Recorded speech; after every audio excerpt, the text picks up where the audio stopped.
Assalamualaikum warahmatullahi wabarakatuh. Bismillahirrohmanirrohim. Saudaraku yang berbahagia, pada kesempatan kali ini pencari ilmu akan menyampaikan peristiwa pasukan gajah di balik surat Al-Fil. Simak sampai akhir, jangan di-skip. Terima kasih. Surat Al-Fil terdiri dari 5 ayat, berada di urutan ke-105 dalam susunan Mushaf Al-Quran, dan termasuk kelompok surat Makkiyah. Kata Al-Fil, yang artinya gajah, diambil dari ayat pertama surat ini, dan dinamakan demikian pula karena menceritakan riwayat pasukan bergajah. Bagaimana kisahnya? Quraisy Shihab melalui tafsir Al-Misbah jilid 15 menjelaskan tema utama surat Al-Fil mengenai uraian atas kegagalan upaya perluasan wilayah oleh Abraha al-Asram al-Habasyi bersama pasukan bergajahnya, yang dikerahkan dari Yaman menuju Makkah untuk menghancurkan Ka'bah. Tafsir Tahlili Kementerian Agama Jilid 10 turut menyebut isi kandungan surat Al-Fil terkait kisah pasukan bergajah yang diazab oleh Allah Subhanahu wa Ta'ala dengan mengirimkan sejenis burung yang menyerang mereka hingga binasa. Lalu, seperti apa riwayat tentang pasukan bergajah ini? Sebelum ke pokok pembahasan, alangkah baiknya saudaraku tekan tombol like, share dan subscribe agar saya lebih semangat lagi dalam berbagi informasi yang menarik lainnya. Terima kasih. Selamat menyimak. Kisah Abraha dan pasukan gajah yang ingin hancurkan Ka'bah.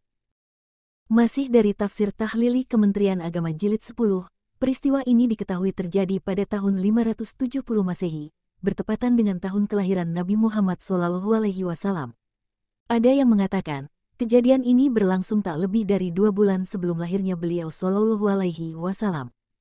Para ahli tafsir dan sejarawan Arab mengemukakan bahwa peristiwa itu bermula ketika terjadi pembunuhan besar-besaran antara orang Nasrani oleh Zunuwas, Raja Himyar terakhir yang beragama Yahudi.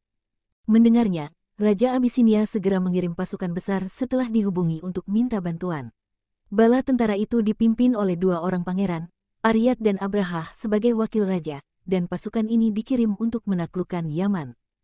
Tapi tak lama, percekcokan mencuat sampai memuncaknya pertarungan antara Aryad dan Abraha. Pertengkaran berakhir dengan terbunuhnya Aryad. Dengan begitu, Yaman berada di bawah pengawasan Abraha sebagai wakil raja dan gubernurnya. Kemudian Abraha mendirikan sebuah katedral besar Sa'an, dan konon dibangun dengan barang-barang mewah. Pualam dibawa dari peninggalan istana Ratu Saba, ornamen salib dari emas dan perak, serta mimbar dari gading dan kayu hitam. Tujuannya didirikan dengan megah dan hebat itu dengan maksud mengambil hati raja atas tindakannya itu. Sekaligus ia ingin agar perhatian masyarakat Arab yang setiap tahun berziarah ke Ka'bah di Makkah, berganti menjadi ke gereja besar Sa'an itu. Lantaran harapannya tak pernah terwujud dengan berbagai cara, maka ia tak punya jalan lain selain harus menghancurkan Ka'bah. Didorong oleh ambisi dan fanatisme agama, Abraha mengerahkan dan memimpin sebuah pasukan besar disertai pasukan gajah yang kala itu orang Arab masih asing sekali menuju Makkah. Ia ingin sekali menyerang Ka'bah, dan bahkan Abraha berada paling depan dan di atas seekor gajah besar. Singkatnya, setelah Abraha dan bala tentaranya masuk wilayah Hijaz dan sudah hampir dekat dengan Makkah, ia lalu mengirim pasukan berkuda sebagai kurir. Dalam perjalanan itu, mereka merampas harta kaum Quraisy, di antaranya 200 ekor unta milik Abdul Muthalib bin Hashim, kakek Nabi SAW. Melihat banyaknya gerombolan Abraha, Quraisy tak mungkin mampu melawan. Lalu Abraha mengirim seorang Himyar pengikutnya untuk mendatangi Abdul Muthalib, yang kala itu merupakan pembesar di Makkah. Utusan Abraha itu meruntuhkan Ka'bah, sehingga pihak Makkah tak perlu mengadakan perlawanan. Mendengar itu, konon Abdul Muthalib mendatangi markas pasukan itu, diantar oleh utusan Abraha, dengan diikuti anak-anaknya dan beberapa tokoh pemuka Makkah lain. Sesampainya Abdul Muthalib, Abraha yang melihat figurnya bertubuh tegap besar dan tampan, lalu ia turun dari singgasananya untuk menyambut dengan hormat dan duduk bersama-sama dengan tamunya itu. Menjawab pertanyaan Abraha melalui penerjemahnya apa yang diperlukan Abdul Muthalib dengan kedatangannya itu, konon dijawab bahwa ia mau meminta 200 ekor yang dirampas pasukannya dikembalikan.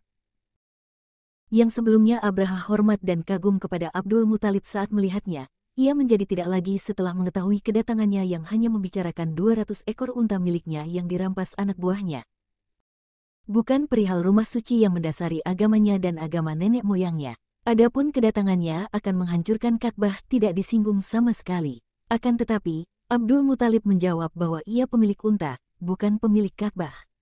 Rumah suci itu milik Allah Subhanahu wa Ta'ala, dan dialah yang akan melindunginya. Abdul Muthalib dan beberapa pemuka Makkah lalu menawarkan sepertiga kekayaan Tihamah untuk Abrahah asal tidak mengganggu Ka'bah. Tetapi tawaran itu ditolak. Kemudian Abdul Muthalib kembali ke Makkah setelah 200 untanya dikembalikan, dan yakin bahwa mereka tidak perlu mengadakan perlawanan, karena mereka percaya bahwa Ka'bah sudah ada yang menjaganya.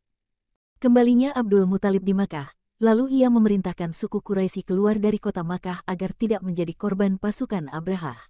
Setelah keluar, kemudian mereka berdoa untuk memohon perlindungan kota Makkah. Setelah semuanya keluar dan kota Makkah menjadi sunyi, datanglah Abrahah bersama pasukannya yang siap menghancurkan Ka'bah. Setelah meruntuhkan Ka'bah, ia berencana untuk kembali ke Yaman. Namun rencananya gagal. Harapannya sia-sia lantaran pada saat itu bala tentaranya secara tiba-tiba dihujani batu yang dibawa oleh sekelompok burung besar. Kawanan burung itu menyebarkan virus wabah sangat berbahaya dan mematikan berupa bisul dan letupan-letupan kulit, yang diduga sejenis campak ganas. Mereka sebelumnya tak pernah mengalami kejadian seperti itu, dan mengira wabah itu terbawa oleh angin laut. Sesudahnya, tak sedikit dari pasukan Abrahah yang binasa, dan Abrahah sendiri pun mati dalam perjalanan pulang ke Yaman. Riwayat lain menceritakan bahwa Abrahah ketakutan melihat wabah yang mengganas yang menyebabkan banyak anggota pasukannya mati. Kemudian ia bersegera pulang ke Yaman, tetapi nyatanya badan ia sendiri telah terkena penyakit itu. Dan tidak selang lama ia pun binasa seperti pasukannya yang lain. Demikianlah cerita kisah peristiwa pasukan gajah di balik surat Al-Fil. Semoga bermanfaat. Jangan lupa like, share dan subscribe agar saya lebih semangat lagi dalam berbagi ilmu. Terima kasih. Wassalam.